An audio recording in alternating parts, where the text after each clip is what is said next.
On catégorise toujours à partir de ce qui nous ressemble. Et ça commence tôt, très tôt.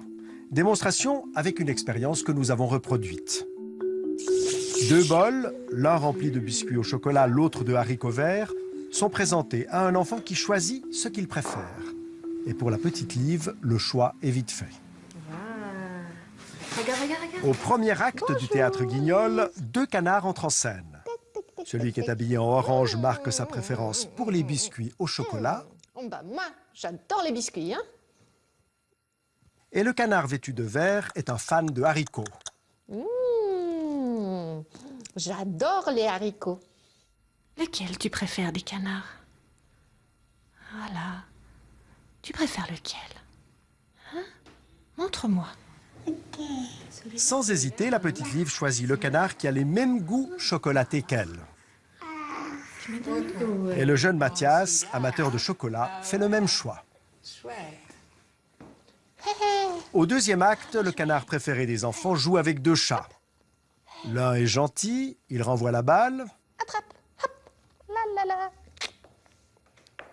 Allez, hop, attrape. À toi. Tandis que l'autre, un sale chat, pique la balle. Ma balle. Oh, alors. Oh. Dis-moi tout, Mathias. Ça, c'est des chats. Tu préfères lequel? À l'entracte, l'enfant désigne le chat qu'il préfère. Et en toute logique, il choisit celui qui a été gentil avec le canard amateur de chocolat. Oh, bah ouais. Au troisième acte, changement de rôle. C'est le canard fan de haricots qui joue avec les 2 chats. Moi, j'adore les haricots.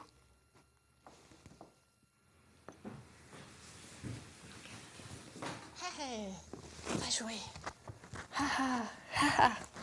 Hop. Ha. Attrape. Ouais. À toi. Attention. Hop.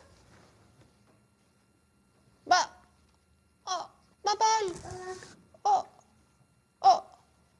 Ma balle.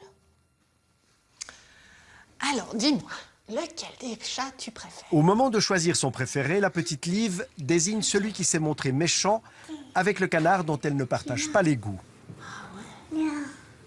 Preuve que le très jeune enfant est déjà capable de catégoriser.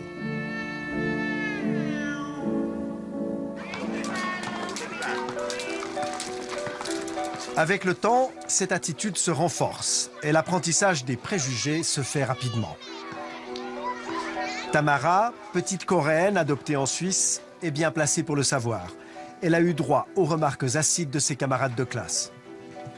Ah, t'es chinoise, ah, toi t'es venue, à cause de toi, des gens comme toi, on n'a pas de travail, nos parents ils ont pas de travail, t'es une sale étrangère, rentre chez toi. Ah, vous avez eu ça? Ouais, moi j'ai même eu le surnom de Péril jaune quand j'étais petite. Péril jaune? Ouais.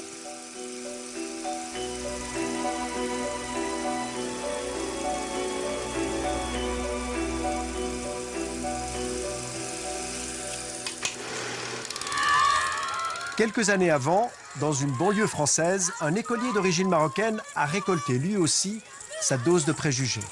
Je me souviens déjà avoir été discriminé par des camarades de classe qui me traitaient de négro, de banania. Je me sentais déjà, on me poussait un peu pour me montrer que j'étais différent d'eux quelque part. Et plus on m'insultait, plus à l'intérieur de moi, eh bien, je me dégradais. Puis je me posais un certain nombre de questions. Finalement, je me dis, mais finalement, ils ont peut-être raison, les autres, de me traiter ainsi. C'est qu'il y a quelque chose certainement qui ne colle pas chez moi.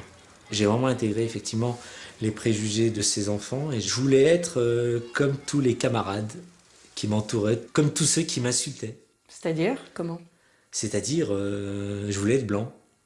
Moi, j'avais envie de faire partie de leur groupe, mais on m'a fait comprendre que ce n'était pas possible, malheureusement.